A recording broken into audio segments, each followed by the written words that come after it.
আমার একটা কথা খুব ভালো মনে পড়ে, বইয়ের ভূমিকায় আমি নিজে লিখছি, কিন্তু আমি এইভাবে কখনো খেয়াল করিনি।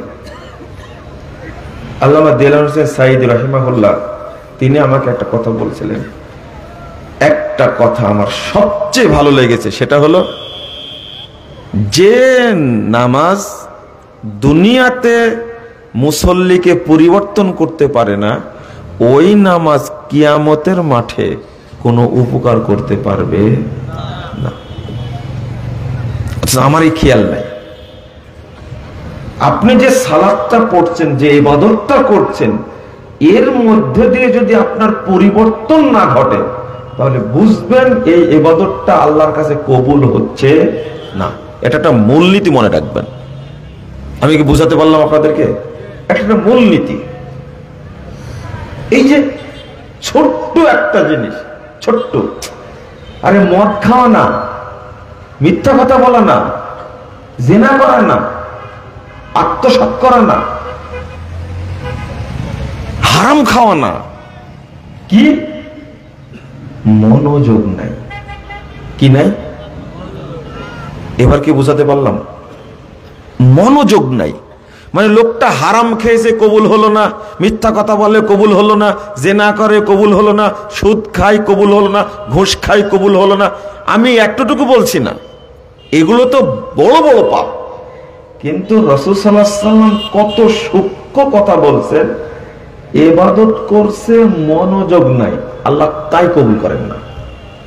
আপনি আবার ভাবেন তো, যে মিথ্যা কথা বলে তার ইবাদত কবুল হয় না? আপনাদের মাথায় ঢোকেনি কথাটা। শুধু এতটুকু, ইবাদত করছে, মনোযোগ নাই। ইন্নাল্লাহা লা ইয়াকবালু দুআন মিন কলবিন গাফিলিন লাহিন। তিনটা শব্দ ব্যবহার করছেন।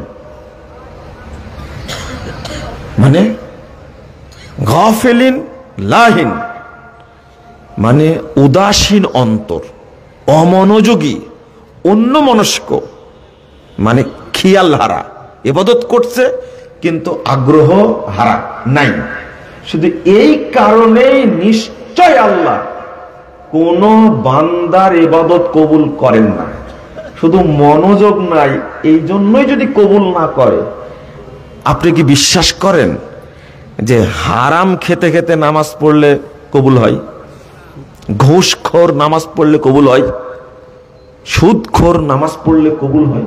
মিথ্যুক নামাজ পড়লে কবুল হয়? মদখোর নামাজ পড়লে কবুল হয়? এটা কি বুঝতে পারছেন ভাষাটা? ছোট্ট একটা বিষয়, মনোযোগ নাই, কবুল করেন না। তাহলে নিশ্চিত থাকেন যে মুনাফিকি করে তার কোনো ইবাদত কবুল হয় না। এখানে আর একটা জিনিস আছে, প্রত্যেকটা ইবাদত মর্যাদা সম্পন্ন, সবগুলো সম্মান আছে। ঈমান, আপনাকে ঈমান আনতে হয়, এটা সম্মান আছে। ঈমান এত লজ্জাশীল, এত ভদ্র, এত দামি, এত সম্মানী, এত মর্যাদাবান, একটু স্পর্শ লাগলে ঈমান থাকে না। আমি একটা উদাহরণ ঈমানের কথা বলছি। মানে 2027 নম্বর হাদিস তিরমিজির মধ্যে এসেছে, রাসূল সাল্লাল্লাহু আলাইহি ওয়াসাল্লাম বলছেন, একটা উদাহরণ দিচ্ছি, আপনাদের যে মনোযোগ দেন না আপনারা, দেখেন কি জিনিস এটা, কবুল হওয়ার শর্তটা কেমন। আল্লাহ রাসূল বলছেন সাল্লাল্লাহু আলাইহি ওয়াসাল্লাম, আল হায়াউ ওয়াল ইউ শুবাতুম মিনাল ঈমান। লজ্জা এবং অল্প কথা, লজ্জা এবং অল্প কথা যার বৈশিষ্ট্য সে মুমিন। ওয়াল বাযাউ ওয়াল বায়ানু শুবাতুম মিনান নিফাক। আর যার মুখ অশ্রাব্য, মুখ থেকে খারাপ ভাষা প্রয়োগ হয়, যার মুখটা খারাপ, নোংরা কথা বের হয়, গালি বের হয়, এই লোকটা হলো মুনাফিক।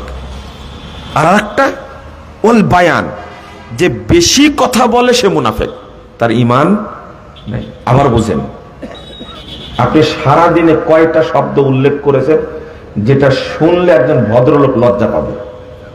আপনার ওয়াইফকে এমন একটা কথা বলেছেন আপনার ওয়াইফের সাথে কথা বললে বোঝা যাবে আপনার মুখ কত খারাপ। আপনার ড্রাইভারের সাথে, আপনার দোকানের কর্মচারীর সাথে কথা বললে বোঝা যাবে আপনার মুখ কত খারাপ। একজন আর্মিতে চাকরি করে সেই ভদ্রলোক বলছে যে আমাদের স্যারেরা এত নোংরা ভাষা প্রয়োগ করে, এত খারাপ ভাষা প্রয়োগ করে, যার কারণে আমি চাকরি ছেড়ে দেবো, এই চাকরি করব না। মানে বোধে বেঁধে গেছে, অথচ তার আন্ডারে থাকে।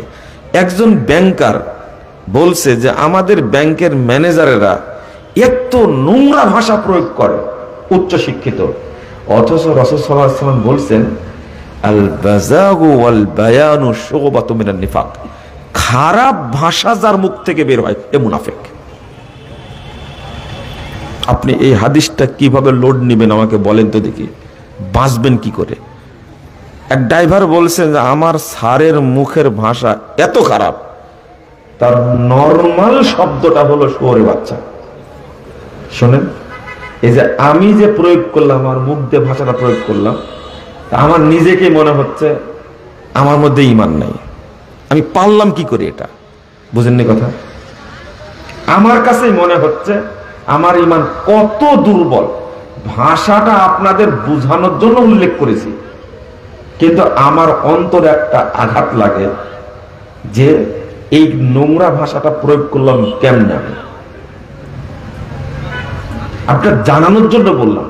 ড্রাইভারটা কষ্টে বলছে যে আমার স্যার এইটা ছাড়া বলেই না, এটা তার সবচেয়ে সবচেয়ে সবচেয়ে ভালো ভাষা, সবচেয়ে কি ভালো ভাষা, এর চেয়ে খারাপ ভাষা কি বলে? তাহলে বলে দেখি। অথচ লোকটা কি মুনাফিক। আপনি যত বড়ই তাহাজ্জুদ গুজার হন না কেন, যদি আপনার সন্তানকে খারাপ ভাষায় গালি দেন তাহলে আপনি মুনাফিক একজন। বকবক করা বুঝছেন? দেখবেন কিছু কিছু লোক সাথে কথা বলতেই থাকে সারাদিন। সাতক্ষীরা থেকে ঢাকা যাবেন, পার্শ্বে বসেছে একজন লোক, সারাদিন বকবক করে। হয় সরকারি চাকরিজীবী, কেউ যদি থাকেন তা মাফ করবেন আমাকে, আপনাকে বলিনি কেউ, সবাই এমন সেটা না, কিন্তু অধিকাংশ মানুষই বয়স হয়ে গেলে বকবক বেশি করে। আর যদি হারামখোর হয় তাহলে আপনার 3 ঘন্টার সময় মনে হলে যে 30 দিন গেলাম ওর সাথে, আপনাকে জ্বালায় মারবে। আমি কি বুঝাচ্ছিলাম বলেন তো দেখি? একজন মানুষ বক বক করে তাই কি বলেন? মুনাফিক। আমি বলিনি তো, মুহাম্মদুর রাসূলুল্লাহ সাল্লাল্লাহু আলাইহি ওয়াসাল্লাম বলেছেন। আমি বলবো কেন? তো আপনাকে শুরুতেই যে জিনিসটা বোঝাতে গেছি, বুঝলেন কিনা আমি জানি না, সেটা হলো মনোযোগ নাই তাই আল্লাহ কবুল করে না। জেনা করেন, নামাজ পড়েন, সুদ খান, নামাজ পড়েন, বিড়ি চুষেন, নামাজ পড়েন, সিগারেট চুষেন, নামাজ পড়েন। আচ্ছা, এই নিশাটা কত খারাপ এটা জানেন না আপনি? আমার কথায় রাগ করবেন না। হঠাৎ করে এই জায়গায় আমি চলে এসেছি, আমি এই বক্তব্যটা দিব না। আমি আয়াতে এটা পড়িনি, হাদিসও পড়িনি। শোনেন, আল্লাহ রাসূল সাল্লাল্লাহু আলাইহি সাল্লাম বলছেন আল খামরু উম্মুল ফাওয়াহিশ। 11372 নম্বর হাদিস, তাবরানী কাবিরের মধ্যে এসেছে। হাদিসটা গ্রহণযোগ্য, সনদ হাসান। আলবানী রাহিমাহুল্লাহ সিলসিলা সহিহার মধ্যে 1853 নম্বর হাদিসের মধ্যে উল্লেখ করছেন। রাসূল বলছেন যত ফাহেশা, অশ্লীল, ঘৃণিত কাজ আছে তার মা হলো নিশাজাতীয় দ্রব্য। সবগুলোর মা, মানে এই পাপটাই সব পাপকে জন্ম দিয়েছে, মানে সব পাপ করায়, সেটা হলো নিশাজাতীয় দ্রব্য। শুনেন শুনেন, ওয়াকবারুল কাবায়ের, আর যত বড় বড় পাপ আছে তার অন্যতম এটা। মান শারিবাহা, যে নিশাজাতীয় দ্রব্য পান করে, ওয়াকা আলা উম্মিহি ওয়া খালাতিহি ওয়া আম্মাতিহি। আল্লাহ রাসূল বলছেন সে ব্যক্তি নিশাজাতীয় দ্রব্য পান করে ও মায়ের সাথে জেনা করে, খালার সাথে জেনা করে, ফুপুর সাথেও জেনা করে। আচ্ছা, এই পাপটা কি আপনার কাছে হালকা? আর এই ধরনের পাপ যদি কেউ করে তাহলে তার কোনো ইবাদত আল্লাহ কবুল করবে বলে মনে হয়? আমি আপনাদেরকে এতক্ষণ এটা বোঝাতে চাইলাম, ছোট্ট কারণ মনোযোগ নাই, আল্লাহ কবুল করবেন না, আল্লাহ কবুল করবেন না, ছোট্ট কারণ। কিন্তু কেউ যদি মায়ের সাথে, ফুপুর সাথে, খালার সাথে জেনা করার মতো পাপ করে, সেই লোকের কোনো ইবাদত কবুল হওয়ার সম্ভাবনা কি আছে? 1% নাই। এইটা মানুষকে আপনি কিভাবে বুঝাবেন? আল্লাহ যেন আমাদের বোঝার তৌফিক দান করেন। আমিন।